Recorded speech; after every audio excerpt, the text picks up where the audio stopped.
ফিলিস্তিনি পাসপোর্টধারী এবং 7টি দেশের নাগরিকদের যুক্তরাষ্ট্রে প্রবেশের পূর্ণ নিষেধাজ্ঞা আরোপ করেছে হোয়াইট হাউস। এই দেশগুলো হলো বুরকিনা ফাসো, মালি, নাইজার, দক্ষিণ সুদান, সিয়েরা লিওন, লাওস এবং সিরিয়া। এলএমই সার্টিফাইড বিশ্বসেরা কপারে তৈরি ওয়ালটন কেবলস, যা আপনার স্থাপনাকে রাখবে সব সময় নিরাপদ। নিষেধাজ্ঞা কার্যকর হবে 2026 সালের 1 জানুয়ারি থেকে। হোয়াইট হাউসের বিবৃতিতে বলা হয়েছে, জাতীয় ও জননিরাপত্তা সংক্রান্ত ঝুঁকি মোকাবিলায় এই পদক্ষেপ নেওয়া হয়েছে। সংশ্লিষ্ট দেশগুলোতে স্ক্রিনিং, যাচাই বাছাই এবং তথ্য আদান প্রদানের ক্ষেত্রে গুরুতর ঘাটতি রয়েছে।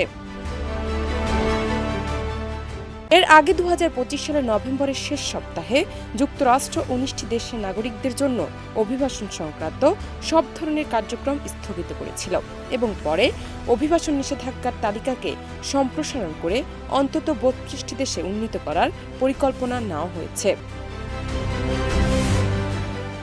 আন্তর্জাতিক প্রেক্ষাপটে সম্প্রতি অস্ট্রেলিয়ার সিডনির বন্ডি সমুদ্র সৈকতে সংঘটিত বন্দুক হামলায় 15 জন নিহত হওয়ার পর নিরাপত্তা উদ্বেগ বৃদ্ধি পেয়েছে।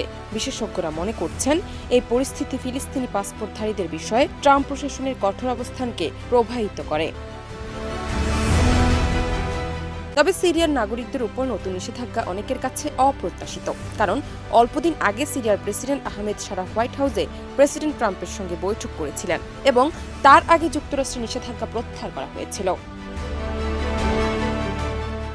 এই পদক্ষেপ কেবল উক্ত দেশের নাগরিকদের সীমাবদ্ধ করবে না, বরং আন্তর্জাতিক কূটনৈতিক সম্পর্ক, অভিবাসন নীতি এবং নিরাপত্তা পরিস্থিতিতে দীর্ঘমেয়াদী প্রভাব ফেলতে পারে। বিশ্ব সম্প্রদায় এবং বিশেষজ্ঞরা এই সিদ্ধান্তের ফলাফল পর্যবেক্ষণ করছেন। জান্নাত নিপু, দেশ রূপান্তর।